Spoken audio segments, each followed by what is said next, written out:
Hello, this is Eric Hackley. We've had a real long Christmas day here today, and at the very end, I'm sitting here with my granddaughter Keziah. Well, Keziah had a long, busy Christmas today. Is there anything that you want to say to our people who are not here with us? Merry Christmas. To who? To America? No. To all the Hackleys. Where? In Africa? Fort Wayne. And across America too, because we had a reunion a few months ago, and what was it like for you when we went to Michigan a few months ago? What was it like for you to meet all these people who you never saw before? It was fun, and it was new. Okay, you seem to get along with all the kids and all the people. I guess they were all friendly to you and everything. Yeah. So why was that important? Why do you feel it was important that you went to a reunion like that? So we can get used to our family members that we don't know already. Okay. Well, anyway, we're here at Christmas, and all the Hackleys and all the people are having, I told you about that, are celebrating Christmas everywhere. And earlier, we had a chance to see you and your dogs. And that was so interesting that you were sitting down, the dogs are trying to kill each other. How did you first get used to dogs and pets and things like that? Well, when we first got Gemma, my mom told me that don't make sure she doesn't bite you because she can lock up. Then I was scared of her for basically 2 weeks until I got used to her. But Moses, she told me that, but I already knew about Gemma, so I didn't really freak out like I did. But, you don't show any fear of these animals. when did you first have your pet? How old were you, and when did this happen? And who was your first pet? The littlest, and she's a poodle, a toy poodle, and she's 5 years old. It's Princess, and when I got her, I was in kindergarten getting off the bus. I saw a dog, and I asked her, where did you get this dog? And who's it? Why is it here, and whose dog is it? But it was your dog. Yeah, I didn't know that yet. All right, so how did you become so friendly with them? It's almost like you're able to communicate with them. I just, sometimes, I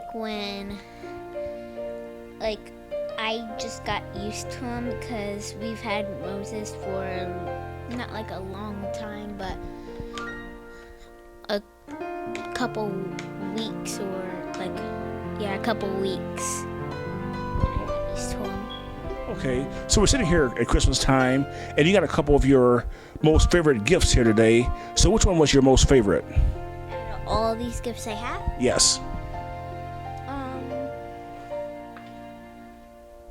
Probably, I can't choose between this one and this one.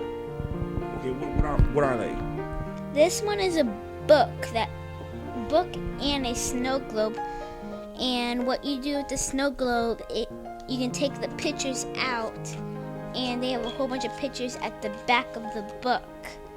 And it's basically in Frozen, how Elsa froze the heart and how they got back together. And Wait. Now, this story is about what? The whole movie Frozen, and how they, Elsa froze her heart when Anna was a little girl, as in this picture right here, and So now wait a minute now. That's when they were playing. So this is a thing that you can look at, and it just shows, it amplifies a picture, I guess. Yes, but the book has pictures too, but I guess that's just their way of having fun. Okay. And okay, well, let's keep on moving here. What is your next favorite gift on the list? Now, this is a Frozen. What's this called again? What is this again? It's a Frozen, and what book it is a Frozen heart. And tell me this here now. How does these extra pictures in this little thing here on the cover, how does that make you want to read the book? Well, when you first get the book and you see a picture, you don't know what it is, and you think you broke it when it falls out of the book because you don't know it's a snow globe. Because when I first saw it, it fell out of the book and I didn't know what happened, and then they said, "Where's the snow globe?" And I thought this was the snow globe because. Okay, but what I'm asking you is, for another kid who has never seen this book before, why would this snow globe and the other pictures with it, why would they make a kid want to have this book? It just makes the book look interesting. Okay. What is your number 2 gift? Two is this. It is my thing.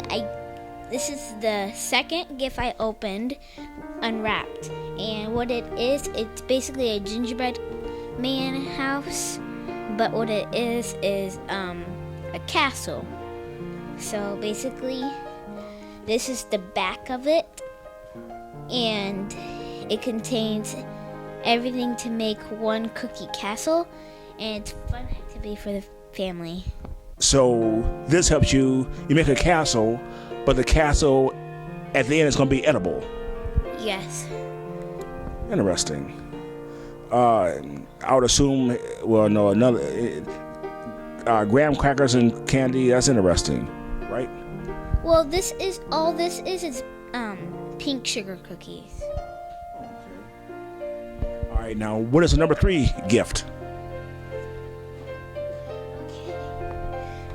It's this thing called a gooey louie, and what you do is this. You pull out the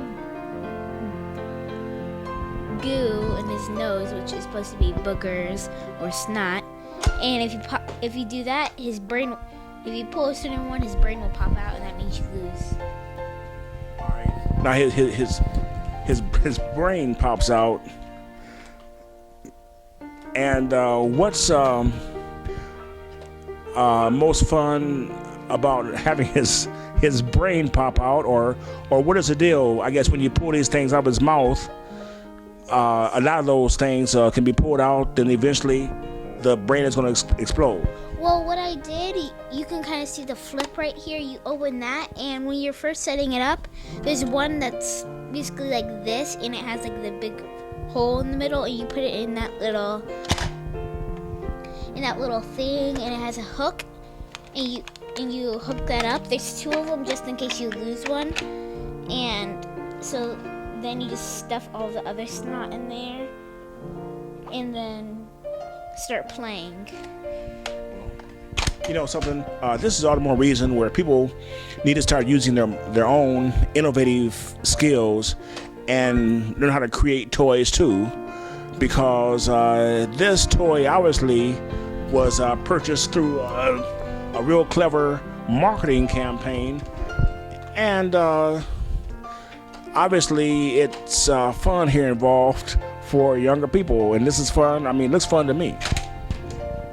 Yeah, and the eyes pop out,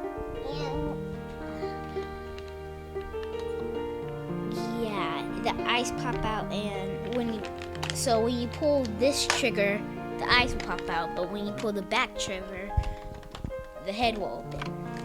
Okay. Well, there's a couple more things I want to talk to you about. Let's set the gift aside here for a minute, because there's some very important issues going on across the world. And from what I've noticed, we don't pay enough attention to the thoughts of younger people. But I see that you have a story about this bulb here that you just pulled off the tree. What's the deal with the bulb here? This was the very last bulb we put on the tree, and when we put the last bulb on the tree, it's we just do a whole bunch of stuff. What is the significance of this being the last bulb on the tree? That it's the last bulb on the tree? No, that it's just something we celebrate. It's just, I don't know. It's just something we have fun with. Okay, and you placed the last bulb on the tree. Yeah. Oh, that's a good tradition to do. Those, a lot of these traditions are good traditions. And okay, but right now, people across the United States are waiting to hear from us to get our take on some things here.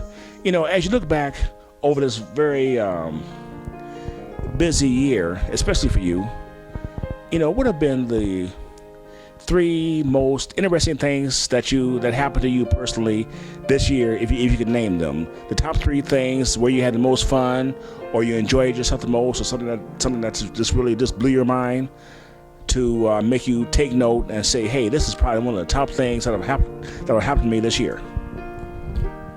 The first thing was my birthday, and how we didn't really celebrate my birthday. We just brought in stuff to my class, and basically we partied there. And Now, you're how old? 8. Okay. And we did a whole bunch of things. And my second thing was probably Easter, and how we had the Easter party here, and I found 1 million eggs, and I had a lot of candy, of course. Oh, and also we have a food truck, and we did some things on the food truck. Like what? Well, the one thing we did on Easter.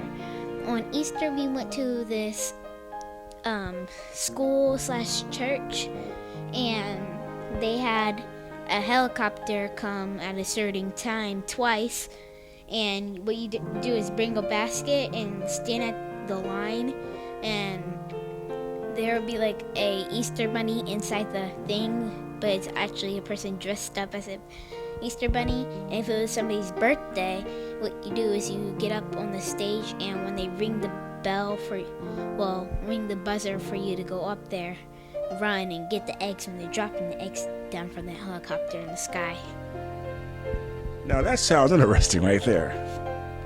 And all right, those are your top 3 things. One more? Okay. Okay, one of my other ones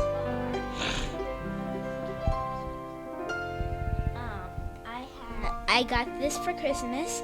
It's my Cowboys jersey, because I'm a Cowboys fan, and basically it's number 88, and it's Bryant. Des Bryant is the one it's supposed to be for.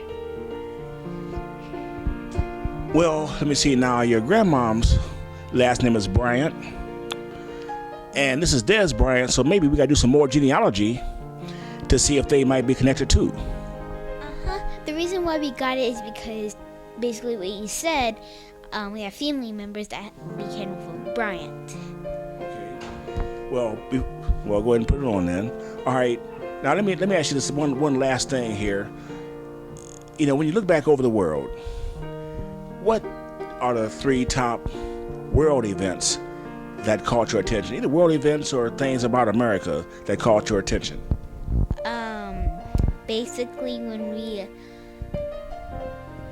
Basically, one thing that caught my attention that was bad was when I wasn't even alive. World War III. Well, that's not happened yet. 2. World War II has happened. That was in the early 1940s. Then 2. That's when. Now, what about World War II? It just was bad, and Well, all wars. And what else besides the wars? Let me. Do you know much about the political candidates, people who are running for president right now? all I know is that America might have their first woman president. And who is she? I have no idea. All I know is that it's her. We just saw a picture. Oh, and also Donald Trump is electing. So, what have you heard about Hillary Clinton, and what have you heard about Donald Trump? A lot of people don't like Donald Trump, and Hillary Clinton, a lot of people are like saying nice things about her, and Donald Trump is talking about her on TV and just making fun of her and talking about her on TV. Okay. Well, anyway, as we wind down here, is there, if you had a chance yourself to change something here in the world, in the world, or in Fort Wayne or Indianapolis or anywhere, what would you do to make things better for all people? There's two things I would do, and the first one is making wars stop all over the world, and the second one is making people stop lying.